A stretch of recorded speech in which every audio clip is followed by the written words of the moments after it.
Chapter 5. Annika couldn't believe it, but there she was, standing with Cameron in his church. The people here were friendly, and Annika had felt welcome from the moment she walked in. But it was a little overwhelming. So many people saying hello, shaking her hand, or even giving her a hug. Though it was a peaceful environment, it brought back memories of her parents. A place where the three of them could recharge for the upcoming week, spend time with other believers and each other. Rubbing her eyes, Annika focused on the music from the song service. The entire congregation was singing their hearts out. Annika mouthed the words, not wanting to offend anyone, yet not surrendering either. She glanced at Cameron and realized he wasn't looking at her or anyone. He wasn't even looking straight ahead at the words on the screen. His eyes were shut, his hand was raised, his heart on fire as he worshipped his God. Yet, was that a tear? Yes, a single tear hung into the corner of his right eye, but he didn't brush it away or stop singing even when his heart was heavy. He kept praising, kept pressing on. Annika felt a twinge in her chest, a stirring in her heart. After the fire, somewhere along the way, she had stopped praising God, stopped pressing on with her faith, her friends, her family, her job, life itself. And Cameron, even after his hopes of meeting his birth mother had come crashing down, was still himself, still the happy, peaceful, good-natured Cameron she knew. Sometimes he appeared quiet or sad, but not to the extent she had been feeling. He was human and he felt emotions.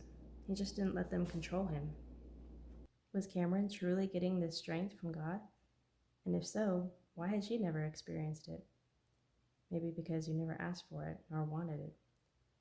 As the song came to a close, Annika patted Cameron's back, silently letting him know she cared. He responded with a quick hug, a silent thank you. Annika sighed, glancing at Cameron one last time.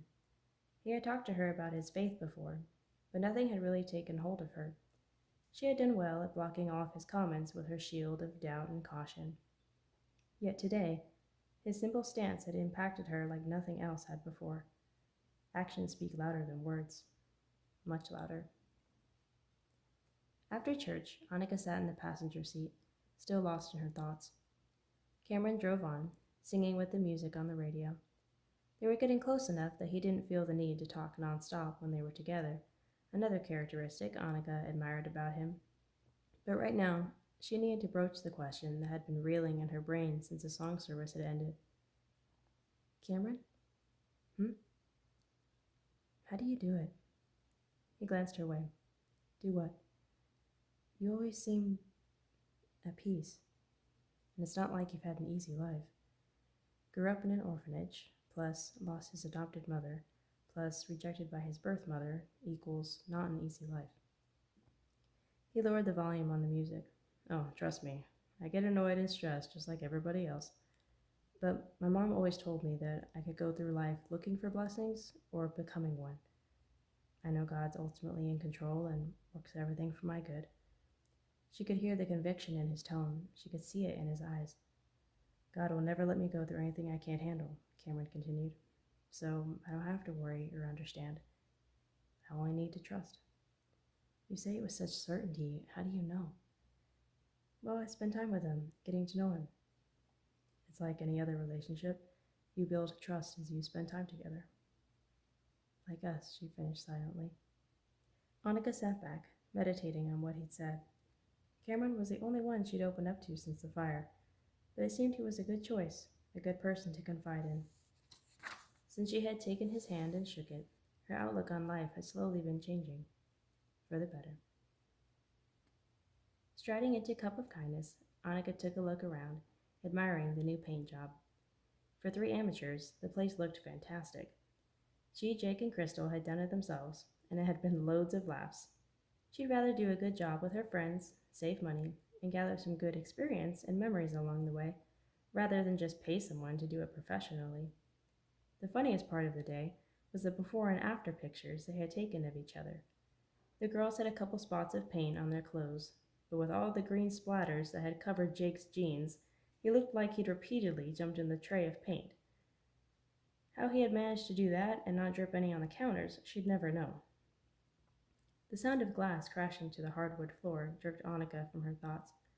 A young woman had dropped her cup, and Jake was already grabbing paper towels.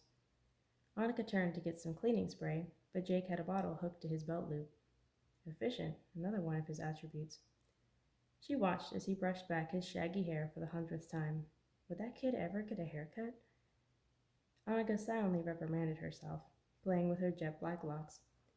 She dyed it, just like her mom always did, and preferred it long, straightened, and loose. Jake had his style and was entitled to it. Besides, if that's what his girlfriend liked, that had to count for something, right? She wondered how long it had been since he'd taken his girl out on a really nice date. He deserved a break, especially after how hard he had worked, sprucing up the place. Straightening her shoulders, confident in her decision, Annika made her way toward him. "Hey, Jake." "Yeah?" he asked, his brown eyes attentive, though they seemed to lack their usual luster. He seemed tired, which is something Annika never would have noticed before she met Cameron. "I've got a favor to ask you." She reached into her wallet and pulled out a $100 bill. "You need me to pick up something from the store?" "Yeah, a haircut." She swallowed that last comment and shook her head. "Take Layla out to dinner. On me." Jake stared at her for a moment in shock. "What? Why?" She bit her lip to keep herself from laughing. Because I think she would like it? No, I mean, why would you do this for me?" She shrugged. "Because you're a hard worker. And you did so well painting here. You deserve to treat yourself every now and then. Take her someplace nice, somewhere she likes, and be sure to tip well." She smiled at his expression. He was looking at the money now, like it was a rare artifact. "And if you have money left over, maybe you could buy yourself a new pair of jeans. I know paint doesn't wash out." He joined her for a laugh. "No, boss, I can't take this." "Of course you can, and you should. This is just my way of saying thank you for your hard work here, and to keep it up." He released an "I can't believe it" laugh as she laid the money in his palm and closed it. "Wow, this is so unexpected. Thanks. I really appreciate it." He hugged her tightly. As she began to walk away, she heard him comment, "Something has definitely changed in you." Annika turned back to him. "What do you mean?" "I mean, for the last few months, you seem..." She raised her eyebrows, but kept smiling. "Nicer?" "Happier." She blushed and glanced downward. It had been a long time since she had felt that way. "Yeah, I have felt different. Better. It feels good." He grinned and pushed his glasses back up. "Well, I'm happy for you. And thanks again. I'll let you know how it goes."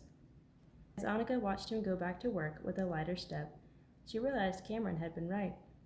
Instead of looking for a blessing, become one. Annika sat in the waiting room, scrolling through the pictures on her phone, wondering what her checkup results would be. At Cameron's insistence, she had brought herself in for a physical a couple days ago to see if there was anything more to her episode of getting sick at his house.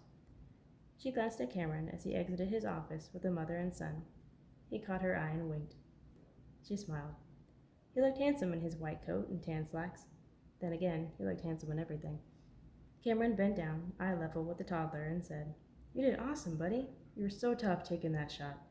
He poked his belly, eliciting a giggle. "Go ahead and get your balloon from Miss Daphne." Cameron stood, directing his comments to the child's mother now. "If it doesn't clear up in a week or so, call me and let me know. But he should be good. Thank you. We're having our pastor come to anoint him tonight." "Oh, well, you've got nothing to worry about then. You've got the great physician's hand over you. I'll keep you guys in prayer." Annika watched, nearly mesmerized. Cameron was so genuine with everyone, and the way he talked about his beliefs seemed to come so naturally to him. He had a quiet confidence, a joy in his tone, nearly at all times, especially when he discussed his faith. Though he was a doctor, Cameron believed God was the only one who could truly heal wounds, physical and emotional. Could the latter be true? Could God heal her? Would he? "Annika." She looked up to see Cameron's father in the hallway. "I'm ready for you." Following him into the room, Annika sat in the chair he indicated. He glanced at the pages on his clipboard. "Annika, you're in perfect health," he declared. "You probably became sick from stress, and I want to apologize if I was the cause of that." "No, it's okay. I shouldn't have reacted the way I did, but, She paused for the right words. "Thank you. I've been feeling fine lately. I only threw up that one night, and that was a week ago." "All right. Well, if you start to feel bad again, if you have another incident, you can fill this prescription." Or you can always take a break from the case, see how you feel from doing that. Spend some time with Cameron. She breathed out a laugh. Okay, thanks, Dr. Baines. Annika stood and left the room, seeing Cameron by the front desk. Everything okay? Cameron asked. Yeah, he says I'm fine. It was probably just stress. I'm going to take some medicine, only if I have a relapse. Okay, good. Cam, are you sure I can't talk you into letting me pay for this? I'm positive. If it'll make you feel better, I'll let you buy lunch this time. Just what the doctor ordered. Really? She asked, surprised. Okay, deal. Great. I'll meet you outside and we can decide where. When she was out the door, Dawn spoke in a low voice. Cameron, I didn't want to say this in front of Annika. I didn't want to upset her again. I know how close you two are becoming, so maybe you'll have a little bit of influence with her. With what? Her getting sick that night.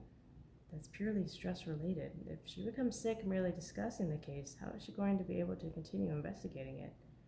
I think that was a one-time thing. She told me nothing like that had ever happened to her before. We'll keep an eye on it. But she really wants to solve this case, Dad. It means everything to her. It doesn't matter what she wants, Cameron. She needs to stop before she becomes severely ill. Dad, if things get worse, I'll talk to her. I promise. But she says she's feeling fine now, and I believe her. The physical proved that, right? He nodded, almost reluctantly. Yes. Well, then we've got nothing to worry about. It was a beautiful spring day, and Cameron and Annika were playing tennis. She wished her parents could be here, witnessing this moment, their only daughter beating a man in tennis. Annika slammed the tennis ball in the back corner of the court, sealing her victory. She pumped her fist. Yes, game! Cameron fell down dramatically, dropping his racket. No, I was so close, he said, between gasping breaths. She jogged over to help him up. Great game, Cam. Yeah, for you. He took her outstretched hand and pulled himself up. Way to go, girl. I did not know you were that good. Heading for the sidelines, he gave her braid a gentle tug. Thanks, but it's not like that was an easy win. She threw him a sweat towel and grabbed a couple Gatorades for them from the cooler. So, how was the birthday party yesterday? Good. I wish you could have been there. It was fun playing with the kids and seeing them have such a good time. Cameron took a long swallow of his drink. Oh, but what wasn't fun was the evil clown blowing up balloons. She made a face at their shared phobia. Nowadays, though, it seemed rare if it wasn't a phobia. Now I'm really glad I didn't go. Grinning, he wrapped the towel around his neck. Oh, that reminds me. He grabbed his wallet. I made something for you at the party. Close your eyes. She smirked, but did as she was told. He took her wrist in a light grasp and began wrapping something around it. Everybody was making one. I thought I'd join in on the fun. We're all kids at heart, right? Annika laughed as he struggled to get it on her. Can't make a knot to save my life, he muttered. After a couple more grunts from him and smiles from her, he announced, There we go. Okay, now you can open them. Annika laid eyes on a bracelet of yarn and little beads with colorful letters on them. Cam Annika. Aw, it's beautiful. Thank you. She moved closer to give him a hug. He backed up. I'm all sweaty. You can hug me later. I don't care. I'm sweaty too. But it was a light and quick hug. I love it. I'll never take it off. Oh, good. Because with that double knot, I don't think it's ever coming off. Okay, that's the end of chapter 5. I'll see you guys tomorrow for chapter 6. And this is the bracelet that he made her. Thanks for watching, guys.